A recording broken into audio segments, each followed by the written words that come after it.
Beijing asked the CE to submit a report on the outlawing of the Hong Kong National Party. Kim Jong-un arrives in Hanoi for his second summit with Donald Trump. And the United States announces new sanctions on Nicolas Maduro's allies.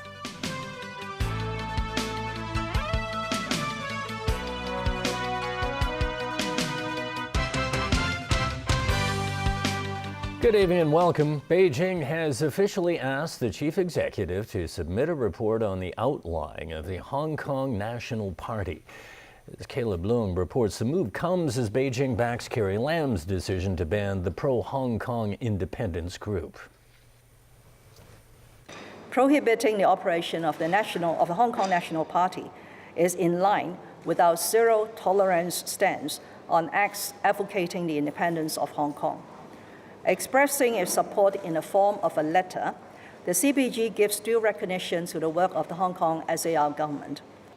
That's the chief executive's commenting on a letter from Beijing, which supports the SAR's decision to outlaw the National Party. Other than stressing the importance of protecting the country's sovereignty and unity, the letter asked Carrie Lam to submit a report on the ban. My initial thinking is the report will cover the process, the facts, and the legal procedures for the prohibition of the operation of the Hong Kong National Party by the Hong Kong SAR government, demonstrating that the Hong Kong SAR government acts according to the law. Lam stressed her government made the decision without interference, and it's legitimate for Beijing to ask for a report. I do not accept your description or reference to kowtow, but there is a constitutional relationship between myself as the chief executive and the Central People's Government. The Secretary for Security, John Lee, outlawed the party last September, citing national security concerns. The party's convener, Andy Chan, appealed in October, but the chief executive and council decided last week to uphold the ban. Maria Tam, the deputy head of the Basic Law Committee, believes there's no interference from Beijing. The letter only shows Beijing's zero tolerance towards Hong Kong independence, she said. But Civic Party lawmaker Alvin Yeung says the letter shows Beijing is interfering in the SAR's internal affairs. Caleb Leung, TVB News. Last year, a U.S. congressional report recommended a review of Hong Kong's status as a separate customs area for technology exports. Now, the top U.S. diplomat in the city says in view of the city's political climate, there may be even more critical comments from the same congressional panel this year. Christy Leung with the details. Their opponents are demonstrating, which is fine. The rejection of British journalist Victor Mallet's visa renewal application, the outlawing of the Hong Kong National Party. These events were cited by the U.S.-China Economic and Security Review Commission in a report published in November last year. The congressional panel warned of Beijing's encroachment on the city's autonomy and called for a review of Washington's policy of treating Hong Kong and Chinese mainland as separate customs areas for technology exports. And we had a brief first overtime. Speaking to TVB, the U.S. Consul General to Hong Kong, Kurt Tong, hinted there may be stronger comments from the Commission this year. It'll be more critical than the one before? Well, I think given what I've told you about our assessment of the previous year, I think that could be the case, yeah. There's been a trend in the last few years, and 2018 in particular, of emphasis on one country in ways that impinge on the realization of the full benefits of two systems. The high degree of autonomy that Hong Kong is supposed to enjoy. A pan-democratic lawmaker worries that the city is losing its edges. Simply speaking, if multinational corporations start doubting Hong Kong's one country, two systems, they will bypass Hong Kong and pick any other competitors like Singapore or Taipei as their next choice of investment. A pro-establishment lawmaker disagreed. It's all done straight in accordance with the law. So I don't think that there is anything suggesting that our one country, two system principle is being jeopardized. He added that any changes to the U.S. trade policy with Hong Kong would be harmful to both sides. Christy Leung, TVB News. North Korean leader Kim Jong-un was given a red carpet welcome this morning after arriving in Vietnam in his armored train. Kim is due to meet U.S. President Donald Trump in the capital, Hanoi, over the next 2 days, 8 months after the pair's historic summit in Singapore. Jeff Tang reports. Kim Jong-un may be revered as a god in North Korea, but even he takes time out to take a drag. Japanese media caught the reclusive leader lighting up a cigarette on the platform of Nanning Station in southern China overnight. Surrounded by his entourage, including his wife and younger sister, Kim looked to be on edge as he paced up and down the otherwise empty platform. After departing Pyongyang by train on Sunday, Kim's entourage went through China before finally crossing the border this morning to the Vietnamese town of Dong Dang. Kim was given a stately welcome by Vietnamese officials and troops at the border town. Then his group hopped onto a heavily guarded motorcade to embark on a nearly 4-hour drive to Hanoi.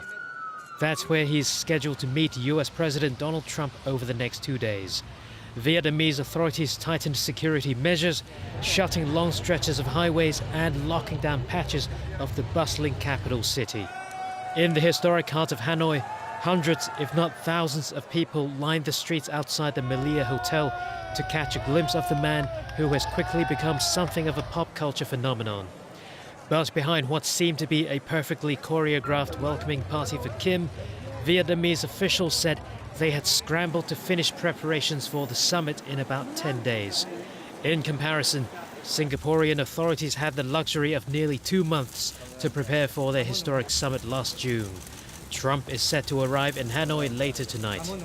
While the pair will continue discussing Pyongyang's denuclearization, many experts are skeptical Kim will totally give up the nuclear weapons that he probably sees as his best guarantee of continued rule. Jeff Tang, TVB News. Our reporter Elmi Leung is in Hanoi. Elmi, how's the summit shaping up? Well, to be honest, there's very little information on what's happening tomorrow. Here at the International Media Center, we have not received any updates confirming the exact venue or time of tomorrow's summit. But things should be a bit clearer later tonight as Donald Trump is scheduled to arrive in Hanoi in about 2 hours. Now, earlier I spoke to one expert who thinks there's quite a few lessons that North Korea can learn from Vietnam. So let's take a look. It is evident how foreign direct investment transformed Vietnam's landscape. At 72 floors high, this is the tallest building in the capital, built by a South Korean firm. For years, foreign direct investment contributed to more than 10% of the country's gross domestic product. This local welcomes foreign direct investment into the country and sees foreign firms as giving them more opportunities for work and exposure to other cultures. Last year, the dispersed foreign direct investment in Vietnam went up 9.1% to $19.1 billion. In recent years, Japanese and South Korean firms invested heavily in Vietnam, especially in the manufacturing industry, to produce electronic goods and garments. Le Dan Duan served as an advisor to 2 Vietnam prime ministers. He also twice received North Korean delegations. 2 high-ranking official delegations from Pyongyang. I have made presentation on the reform. They have visited also industrial park. They visit the development of the private sector in Vietnam. And I have very good exchange of answer and question with the delegation. They were very interested and they asked a lot of questions. But the main lesson for North Korea, he said, is not one on economy, but politics. I think they are very interested to learn both on the economic reform and on the international integration and normalization with Washington. It's a first necessary step to be normal, to normalize the relations and to be integrated into the world economy. Elmi Leung, TVB News, Vietnam. The American Chamber of Commerce in China says its member companies are hedging their bets by delaying investments or moving operations. That's despite recent optimism from the White House that both sides are taking strides towards settling the ongoing Sino-U.S. trade war. I told you how well we did with our trade talks in China, and it looks like they'll be coming back quickly again, and we're going to have another summit. We're going to have a signing summit, which is even better. So hopefully we can get that completed, but we're getting very, very close. Ambassador Lighthizer, Steve Mnuchin, a lot of folks in the room have been helping, and that's been great. The U.S. increased pressure on Venezuela's President Nicolas Maduro by announcing sanctions against some of his closest allies. Peter Coveos has the details. The U.S. and its allies in Latin America stepped up efforts to unseat Venezuelan President Nicolas Maduro. At a meeting in the Colombian capital of Bogotá, U.S. Vice President Mike Pence announced punitive measures against 4 Venezuelan officials. The action comes after Maduro's troops clashed with opposition supporters trying to bring shipments of humanitarian aid into Venezuela. Effective today, the United States will impose additional sanctions on regime officials, including 3 border state governors implicated in last weekend's violence and a member of Maduro's inner circle. These men worked to block aid for people in need and suppress peaceful protests, while their tyrant danced in Caracas. Their actions will not go unpunished. Pence insisted all options are on the table. The countries that make up the Lima Group said they would prefer a democratic transition in Venezuela without force. The bloc also declared the aid blockade a crime against humanity. Venezuelan opposition leader Juan Guaido was banned from leaving Venezuela, but did attend the meeting in Bogotá. He said the government of Nicolas Maduro is illegitimate and Venezuelans will work to regain democracy. Guaido was recognized by the U.S. and dozens of other countries as the head of state of Venezuela. The self-declared interim president said Maduro rigged last year's election to remain in power. This past weekend, Guaido vowed to get humanitarian aid into Venezuela. At least 3 people were killed and hundreds injured as protesters clashed with troops enforcing an order to stop the aid from entering the country. Skirmishes continued Monday as the Venezuelan military clashed with migrants near the border with Colombia. Supplies are needed because Venezuela's economy is in shambles and is dealing with shortages of food and medicine. The cargo has been blocked by Maduro, who has denied a crisis exists in his country and that the aid is just a front for intervention to overthrow him. He defiantly remains in charge and has the backing of Russia and China. Peter Coveos, TVB News. Iran's foreign minister has abruptly resigned from his post. Mohammad Javad Zarif offered no reason for his sudden departure. Zarif made the announcement on social media and apologized for his inability to continue his service. The career diplomat played a key role in Iran's 2015 nuclear deal with a group of world powers. That agreement is now on the verge of collapse after Donald Trump pulled the U.S. out of the accord last year. Observers say Zarif's resignation is a huge loss for Iran's President Hassan Rouhani. It leaves the cleric without one of his main allies and pushing the country towards more dialogue with the West. A court in Australia has found Cardinal George Pell guilty of child sexual abuse. The former Vatican treasurer has now become the highest-ranking Catholic figure to be convicted of sexual offenses. A jury in Melbourne found Pell guilty of 5 charges of child sexual abuse committed 2 decades ago. At the time, Pell was the Archbishop of Melbourne. The conviction was delivered in December, but kept secret until Tuesday when a publication ban was lifted. Pell faces a maximum 50-year prison term. The sentencing hearing begins Wednesday. The 77-year-old has launched an appeal and maintains he is innocent. The verdict came just days after Pope Francis ended a Vatican summit on clerical sexual abuse. Still ahead on tonight's news. The U.S. House Speaker joins the New York governor at the signing of a red flag gun control bill. Cuban voters overwhelmingly endorse a new constitution. And more complaints about the city's public toilets.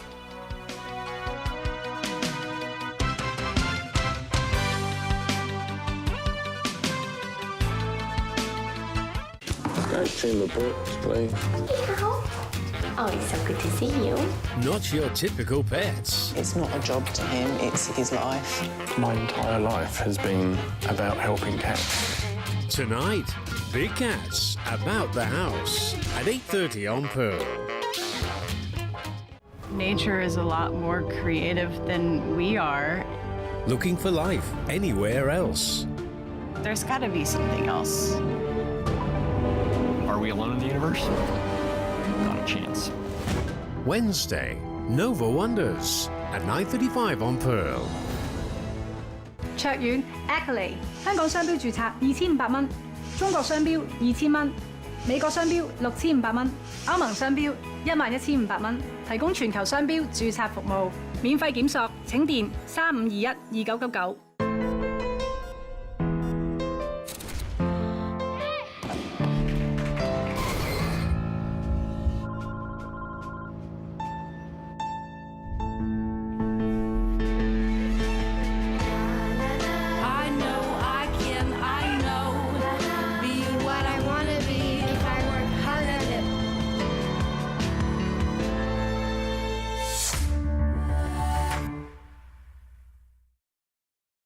From the Olmecs in ancient Mexico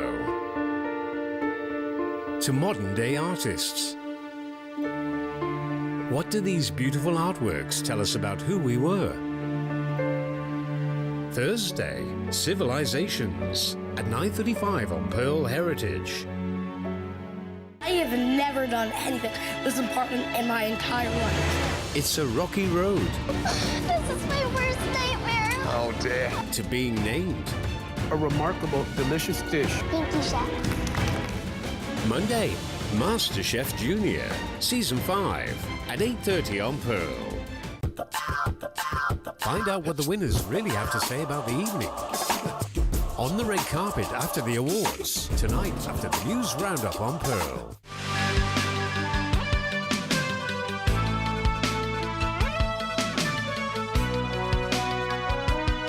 Welcome back. The governor of New York signed a new gun control bill aimed at preventing school shootings.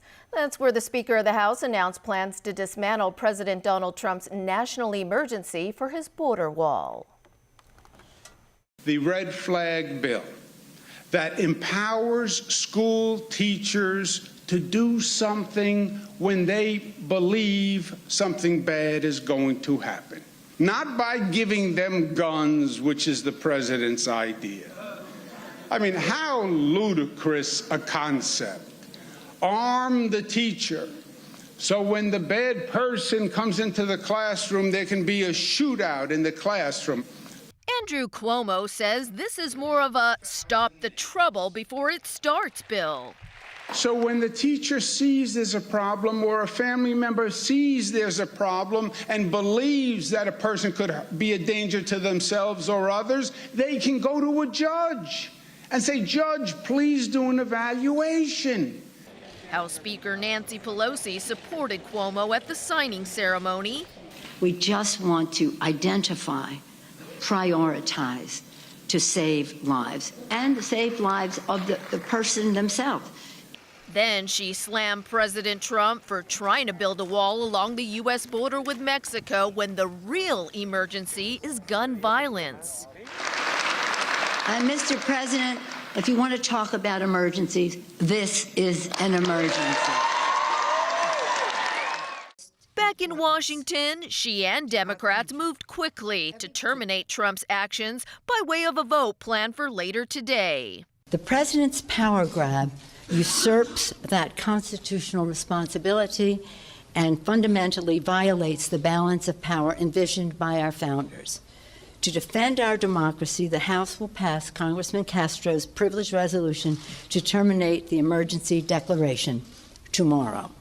If the president is successful in getting his way on this, rest assured he will come back. He will try this again. The Congress must step up, must reclaim its role over the power of the purse. Either way, Trump is likely to prevail in the end, since he could use his first ever veto to kill the measure. In Cuba, 87% of residents have voted in favor of a new constitution. This one aims to preserve the country's single-party socialist system. Its other goal is to institute modest economic and social changes. It also calls for the restructuring of the government by adding a prime minister and setting term limits for the president. Debate over the constitution has dominated Cuban politics for months. The government argues it represents the continuity of former leader Fidel Castro's policies, but opponents insist it's the constitution of Communist Party rule and oppression. Here at home, Financial Secretary Paul Chan is expected to announce fewer sweeteners than last year in his budget speech tomorrow, given a big drop in the current year's fiscal surplus. Still, sources say the government will continue allocating additional resources for health care and welfare. Christy Lung with details. The government posted $149 billion in last year's fiscal surplus and spent $60 billion on a series of one-off relief measures, such as salaries tax and profits tax rebates and race waivers. Yet, sources said there was a drastic drop in this year's fiscal surplus, and so will the number of one-off relief measures in the forthcoming budget. Except the one-off cash subsidy of $2,000 for poor students and the exam fee waiver for candidates sitting the Hong Kong Diploma of Secondary Education examination. Still, there won't be any cuts in the government's expenditure on social welfare and healthcare. In the face of manpower shortage problems at public hospitals, it's understood that $600 million will be earmarked for the hospital authority as recurrent expenditure. Sources also hinted an allocation of $400 million as recurrent expenditure to expand the coverage of the drug formulary covering pricey medications. Labour Party lawmaker Fernando Cheung, who has been assisting rare disease patients, welcomed the move.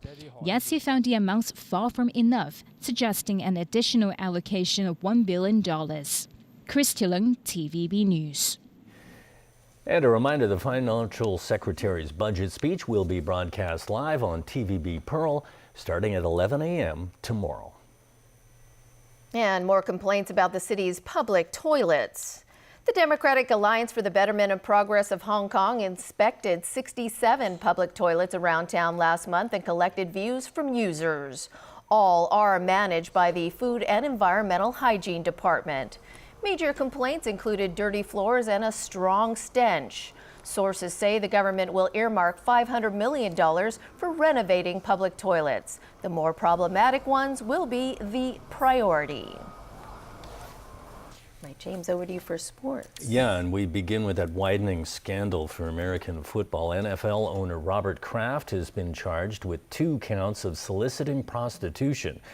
Authorities say the case has ties to the much bigger crime of sex trafficking.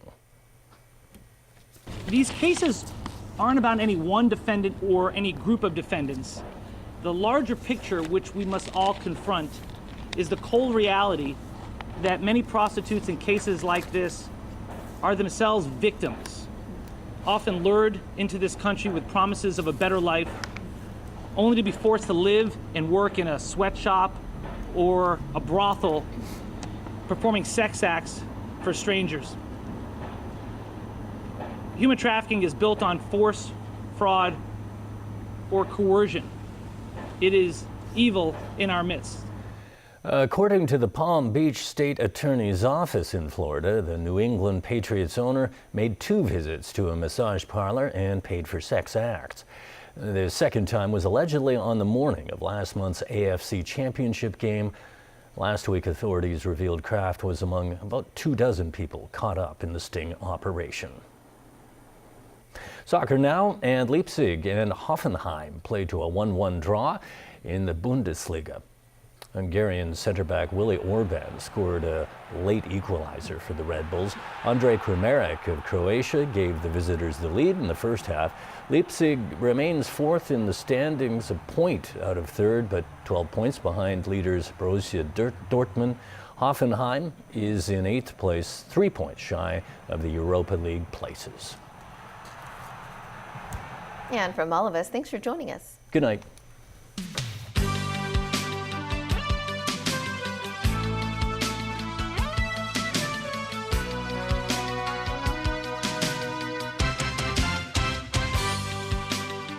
There's still hope. Hope is painful. It's the most aggressive form of brain cancer. Aaron, you can't stop fighting. I'm dying. John, you have to accept. No, I don't. Julia, stop! I don't want to think about dying. I have a lot to learn from you. I love you. I love you too. Thursday, The Good Doctor, the season finale at 10:40 on Pearl.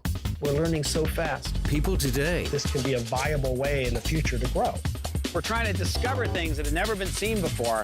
Preparing for tomorrow. This version of the Mona Lisa was made out of film strips.